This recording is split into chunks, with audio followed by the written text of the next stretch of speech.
Bonjour à tous, peut-être que vous aussi vous avez déjà connu cette phase où vous avez envie de faire du montage vidéo. Vous avez besoin de logiciels de montage. Et le problème, c'est qu'il y en a beaucoup, il y a beaucoup de choix. Si vous cherchez sur Google ou sur YouTube quel est le meilleur logiciel de montage vidéo, personne ne vous dit la même chose. C'est ça. Avant que cette vidéo commence, je me suis rendu compte que j'avais oublié de vous dire certaines choses. L'objectif de cette vidéo, c'est de vous présenter les meilleurs choix de logiciels et d'applications de montage pour la création de contenu en ligne.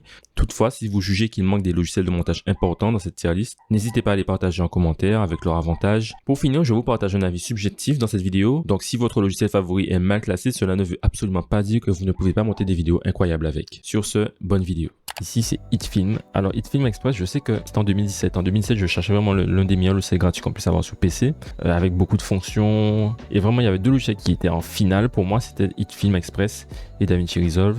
Il a une partie d'effets spéciaux très développée, ce qui fait que si vous avez envie d'ajouter des effets visuels sophistiqués, il est très bien pour ça aussi. Il y a des outils aussi qui sont verrouillés sur HitFilm Express, surtout de la partie effets spéciaux, et c'est normal parce que forcément un logiciel comme ça en gratuit, mais déjà HitFilm vous permet de faire beaucoup de choses, donc franchement il est bien. Donc moi je l'aurais passé en B. Attendez, non, juste il faut que je change sinon. B, c'est pas très clair là. Ici je vais mettre divin, excellent, ou cool. Non, on va mettre cool, vas-y, cool. On va mettre passable pour l'instant. Nul. Et Z ça va être la catégorie à éviter. Alors, on a passé HitFilm dans Cool. Il fait partie pour moi des meilleurs logiciels gratuits sur PC. S'il fallait passer sur du payant, je conseillerais d'autres logiciels qu'on va voir par la suite. C'était le premier logiciel que j'ai utilisé quand j'ai débarqué sur PC. C'est un logiciel de montage comme tous les logiciels de montage gratuits sur PC. Il est très bien pour ce qu'il est. Mais je sais pas, j'avais pas accroché à son mode de fonctionnement, l'organisation qu'on avait dans la timeline avec les filtres et tout. J'avais pas trop accroché à ce système-là. Bien sûr, peut-être que l'offre du jeu pousse davantage. Je dirais quand même qu'il est un peu moins bien qu'HitFilm, je pense. Ensuite, CapCut. Alors, CapCut, c'est un logiciel de montage, je sais, qui est sur téléphone, mais je crois qu'il y a une version PC qui va débarquer, qui est peut-être déjà sur PC en ce moment. Passable, parce que voilà, c'est bien quand on débute d'avoir un logiciel comme ça sur téléphone. Ensuite, on attaque un autre logiciel, c'est Quick, je sais pas comment il se prononce, Quick, on va dire que c'est Quick. Alors Quick, je sais que la particularité que j'avais entendu parler sur Quick, c'est qu'il permettait de faire des montages vidéo un peu automatisés. Je sais pas si c'était puissant ou quoi. Après bon, moi je suis pas trop adepte des applications qui font le montage automatiquement, mais si vous n'avez pas le temps, ça peut être intéressant de voir si ça gère quoi. Pour ceux qui ont vraiment envie d'apprendre le montage, de prendre le temps et tout, c'est peut-être pas la meilleure appli. Donc voilà. Donc juste moi je mettrais Quick. Je dirais pas dans les nuls, mais derrière CapCut, voilà. Ensuite, on aurait InShot, donc ça fait beaucoup de logiciels sur téléphone du coup. InShot aussi, logiciel que j'ai entendu parler souvent. Ce que j'aime avec ces logiciels du coup, c'est qu'ils n'ont pas de filigrane. Moi, je conseillerais déjà de rester dans les versions gratuites de ces logiciels, déjà pour débuter dans le montage vidéo, apprendre à comprendre, pas la peine forcément de passer à la caisse. Donc là, on va parler plutôt de Final Cut Pro X. C'est vraiment un grand logiciel, donc pour les créateurs de contenu accompli, parce que c'est un logiciel payant, il coûte quoi, 300 € je crois. Ah, il a augmenté quand même. Je crois qu'avant il était à 329, je sais plus. Franchement, l'interface, elle est méga simple. On m'a même dit quand on voit l'interface que c'est un logiciel gratuit. Vraiment. Dès que j'ai débarqué sur le logiciel, tout de suite j'ai compris comment ça marchait. Genre, je crois que j'ai dû regarder max 1 ou 2 tutos, grand max, pour comprendre où était un outil que je cherchais. Donc, ce qui est bien, je vois, c'est que Final Cut Pro X, en fait, il a une version gratuite de 90 jours. C'est 3 mois quand même pour essayer Final Cut Pro X. Donc si vous avez le budget, si vous avez du 100% Apple, si voilà, vous êtes rodé un peu sur les logiciels de montage gratuit, maintenant vous voulez passer au next step, je pense que voilà, Final Cut Pro X c'est vraiment un bon. Donc direct je le place dans excellent. Donc maintenant on passe sur Filmora. Donc oui voilà, le téléchargement est gratuit. Je crois qu'il y a un filigrane sur Filmora. Je suis pas sûr, dites-moi si je me trompe. Filmora quand même il a des bonnes fonctions, mais je sais pas, j'ai jamais accroché à Filmora. Ouais, bon, mon cœur ne penche pas du tout pour Filmora, donc je le mettrai plus en passable derrière InShot ici pour Filmora. Ensuite, nous attaquons iMovie. Donc, moi, je ne l'ai jamais utilisé, mais pour ce que j'ai vu que mes amis arrivaient à faire avec, j'ai vu des amis monter des documentaires, même des fictions aussi, et ça rendait super bien, il n'y avait aucun problème. Moi, j'aurais même pu croire que c'est avec un logiciel professionnel qu'ils avaient monté. Mais voilà, pour moi, iMovie, c'est un bon délire aussi. Avant de passer chez Final Cut, s'il y avait un logiciel que vous devriez passer, je pense que ce serait chez iMovie. Je pense que je vais mettre iMovie dans B, dans les cools. Ouais. Je vais peut-être le mettre avant. Ouais, je pense que je vais le mettre avant Shotcut. Vas-y, je vais le mettre devant InFilm. Parce que si je devais vraiment, si j'avais des produits Apple, vraiment, j'aurais foncé sur iMovie. À l'inverse, si j'étais sur PC, j'aurais pas foncé forcément sur HitFilm. Donc maintenant, nous attaquons Power Director. Power Director, c'est un logiciel avec lequel j'ai commencé. J'ai commencé vraiment mes premières vidéos avec Power Director. Mais aujourd'hui, il y a un petit regret qui est présent pour Power Director, c'est le filigrane. Parce que oui, je prenais mon temps, vraiment, vraiment beaucoup de temps pour monter avec ce logiciel. Le problème, c'est qu'il y avait des filigranes sur les vidéos. À l'époque, ça me dérangeait pas, mais aujourd'hui, quand je revois mes anciennes vidéos, ce filigrane me dérange, mais vraiment. Ça passe, mais en même temps, non, j'ai pas envie de vous conseiller ce logiciel. J'ai pas envie de vous conseiller. Juste pour le filigrane, en fait. Juste pour le filigrane. Je déteste ce logiciel avec les filigranes. Je déteste ça. Donc pour moi, c'est plus dans nul ou à éviter. Il n'est pas nul ce logiciel, mais non, je vais le mettre dans l'invité. Même si vous payez, pour moi, ça vaut pas le coup de payer pour être un filigrane. À la place, je vous dirais de passer sur un autre logiciel gratuit qui n'ont pas du tout de filigrane. Ou alors, si vous voulez payer pour un logiciel, prenez un bon logiciel, c'est-à-dire un logiciel qui va vous durer dans le temps. Voilà, DaVinci Resolve, DaVinci Resolve, DaVinci Resolve, DaVinci Resolve. C'est le logiciel que j'utilise pour tout faire. Et c'est gratuit, les gars, c'est gratuit. Là, je parle de la version gratuite uniquement. C'est la version que j'utilise actuellement pour faire toutes mes vidéos. Le montage et les effets visuels, c'est ce qui m'intéresse le plus dans un processus de création de post-production, donc de montage vidéo. Pour ça, il me fournit tout ce que j'ai besoin. Ce logiciel en version gratuite, déjà la version gratuite, me fournit tout ce que j'ai besoin, d'accord?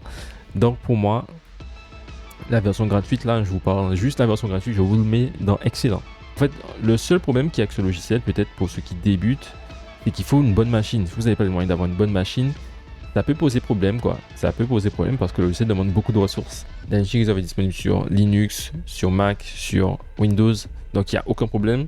La première fois que j'ai ouvert ce logiciel, comme j'ai eu peur parce qu'il y avait tellement de fonctionnalités et c'était genre il y a 5 ans. Aujourd'hui, il y a eu beaucoup de mises à jour, il y a eu beaucoup d'ajouts, il y a eu beaucoup de fonctionnalités en plus. Donc je pense qu'aujourd'hui, peut-être l'autre problème qu'il y a avec ce logiciel, ça va prendre du temps d'apprendre ce logiciel. Mais pour moi, c'est un logiciel qu'on investit du temps si on sait qu'on va passer beaucoup d'années à faire du montage vidéo. Et aujourd'hui, il y a beaucoup de vidéos. Avant, il n'y avait pas beaucoup de vidéos pour apprendre ce logiciel, mais maintenant, il y en a tellement plus. KineMaster, juste, je suis désolé, je le range dans la même catégorie que Power Director. Ouais, bon, les filigranes. Ensuite, on attaque un logiciel utilisé à Hollywood dans les grosses productions TV. Très souvent, ce sera ce logiciel parce que la collaboration avec plusieurs monteurs vidéo, tout ça, Avid Media Composer, c'est la référence. Mais pour moi, c'est pas du tout le logiciel que j'aurais utilisé aujourd'hui. Vraiment pas. Pour moi, les fonctions, en fait, elles sont mal... elles sont pas organisées de manière logique. Ou alors, la logique du logiciel, je ne l'ai pas compris, en fait. Si vous n'avez pas un manuel pour vraiment vous expliquer où et quoi dans le logiciel, pour moi, ce logiciel, il est très tordu. Je déconseille. Je déconseille le logiciel, ne serait-ce que pour la création de contenu en ligne. Pour de la création de contenu personnel, juste, je vous dirais de ne pas vous embêter à apprendre ce logiciel. Voilà, juste. Si les trucs sont mal organisés pour moi, je ne sais pas si ça a changé entre temps, parce que je l'ai utilisé, ça fait 3 ans maintenant que je ne l'ai pas réutilisé. Mais franchement, il m'a traumatisé ce logiciel. Hein. Je fais des cauchemars la nuit des fois. Hein. Donc moi, je le mettrais dans à éviter. Il reste que des bons là, en fait, hein, les gars. Il reste que des bons. Donc là, maintenant, c'est LumaFusion. LumaFusion, c'est juste payant. Je crois que... Ouais, non, LumaFusion, c'est payant et c'est disponible que sur Apple. Ouais, non, on commence à avoir l'habitude, je pense. Si vous avez 30 €, les gars, à dépenser, que ce soit sur iPad, si vous avez un iPad, c'est encore mieux, avec en plus ce stylet, mais c'est divin. Quoi, il est disponible sur Android maintenant? Non, c'est pas possible. Ah, c'est en développement? Oh, mais si c'est disponible sur Android, je vais devenir fou. Pour moi, LumaFusion, il serait entre cool et excellent. En fait, il serait même cool plus, tu vois. Alors voilà, si vous êtes sur iPad, franchement, foncez sur ce logiciel. Foncez juste sur ce logiciel, les gars. Si vous êtes sur iPad et que vous avez 30 € à dépenser dans le montage, vous voulez faire du montage pendant un bon moment, être bien installé et tout, si vous passez pas directement de iMovie à Final Cut, ça serait de faire un cross par LumaFusion. Voilà. Adobe Rush. Pour les utilisateurs d'Android, bon, il est disponible sur les deux, je crois, hein, sur iOS, Android, et même il est disponible aussi sur PC et sur Mac aussi. Donc voilà l'interface. Pour moi, il est excellent ce logiciel. Juste l'interface, elle est méga belle, les gars, déjà. Adobe Rush, il gère. Le seul problème que j'ai avec Adobe Rush, c'est que il a un nombre de projets limité. Et c'est normal parce qu'il a une version payante et tout. Mais Adobe, en fait, ils ont limité le nombre de projets que vous pouvez créer en simultané sur Adobe Rush à 3.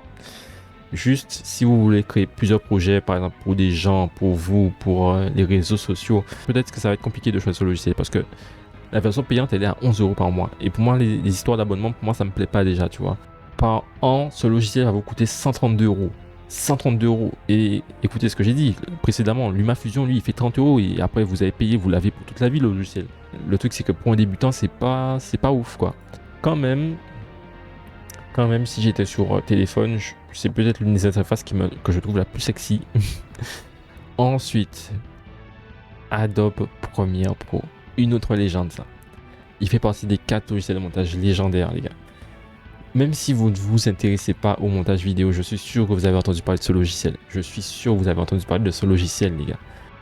J'ai failli aller sur ce logiciel. Pour moi, il y a eu des freins sur le logiciel. C'est notamment le prix. Si on n'est pas un adepte du crack, en fait, ce logiciel il est trop cher. Donc j'ai vu un choix sur le long terme, et pour moi, le choix long terme, c'était pas des choix avec des abonnements. Ou alors limiter le maximum les abonnements, en fait. Pour moi, Blackmagic, ils ont tout compris. Donc c'est ceux qui sont actuellement en train de développer DaVinci Resolve. Ils ont tout compris parce qu'ils ont fait une version gratuite du logiciel qui est assez complète. Je crois qu'il y a 90% des fonctionnalités dessus. Et quand tu débutes, en fait, avoir cette offre-là, c'est ce qui manque, je pense, dans Adobe Premiere Pro. Oui, il y a une version d'essai, mais la version d'essai, elle dure quoi? Elle dure 7 jours, les gars. Vous avez entendu tout à l'heure, j'ai dit que Final Cut, j'étais surpris parce qu'il avait 90 jours. Lui, il a 7 jours d'essai, une semaine. C'est pas assez pour moi, c'est pas assez, les gars. Ça ne change absolument rien. Adobe Premiere Pro est un maître. Il est dans les mains. Forcément, il fait partie du top 3, Adobe Premiere Pro. Donc voilà, je le mettrai entre les deux là, entre Final Cut et machin. Donc là, c'est DaVinci Resolve Studio. La version payante donc qui coûte 300 euros, c'est ça? Je n'avais pas encore besoin, mais là, je sens que je vais franchir le pas. Tout ce qu'il me faut, c'est une machine qui pourra supporter tous les effets visuels qu'ils ont en plus dans cette version. S'il devait être quelque part, il serait devant DaVinci Resolve gratuit, forcément. Et Divin, voilà. Donc Divin, pour moi, j'ai rien mis. Pourquoi j'ai rien mis dans Divin, en fait? Parce que là, c'est entièrement subjectif. Ce qui est divin pour moi ne sera pas divin pour vous. Peut-être que pour vous, ça sera par exemple Premiere Pro qui sera en divin. Et pour moi, il peut avoir un seul logiciel. Pour moi, il faut se focus sur un seul logiciel avant un main, avant un principal, un logiciel principal. Là, à ce moment-là, je prendrai DaVinci Resolve Studio pour travailler vraiment librement, parce que quand tu travailles des montages vidéo, tu n'aimes pas recevoir une annonce qui dit cette fonctionnalité que vous venez de mettre dans votre logiciel de montage n'est pas disponible, vous devez passer sur la version payante, etc. C'est pas trop agréable de recevoir ça souvent, tu vois. Donc, juste. Alors, avec le recul, je me suis rendu compte qu'il y avait des choses qui clochaient un peu dans ma tier list. Parce que pour moi, il n'y a pas vraiment de logiciel nul, en fait. Ces logiciels-là, ils ont des bonnes fonctions. C'est juste que c'est le filigrane, en fait, qui gêne. Donc, je ne les mettrai pas dans le nul. Je les mettrai dans à éviter. Donc, Filmora, pour moi, ça serait ici. Pareil, KineMaster et Power Director aussi. Du coup, je pense qu'il n'y aurait rien dans nul. En fait, je pense même que nul, en fait, ça serait un peu comme divin. Ça serait un choix complètement subjectif, donc je le mettrai en dessous aussi. Et finalement, ce qui est nul pour moi ne serait pas forcément nul pour vous. Et c'est normal. Aussi, dans les cools, je me suis dit, bon, Shotcut ne mériterait pas d'être dans les cools pour moi. J'ai juste pas aimé le système de filtre. Et si je devais repartir à 0, je l'utiliserais sans doute pas, je pense. Donc je le passerai plus dans passable. Alors LumaFusion, juste, c'était peut-être trop de le mettre dans excellence. Je l'aurais peut-être plutôt mis dans les cools, mais en premier de la liste dans les cools. Donc voilà. Pour moi, il y a 3 excellences, c'est DaVinci Resolve, Final Cut et Premiere Pro. Et voilà, je pense que la tier list est bonne comme ça, il n'y a pas trop de problèmes. Donc voilà ma tier list finale, comme vous pouvez le voir. Donc j'espère que cette vidéo vous a aidé, je sais pas. Peut-être qu'il y a des meilleurs logiciels de montage qui sont sortis récemment sur téléphone ou sur iPad. Ça va très vite, donc forcément il faudra que je fasse une mise à jour si nécessaire. Attends, il me faut une fin. Fin.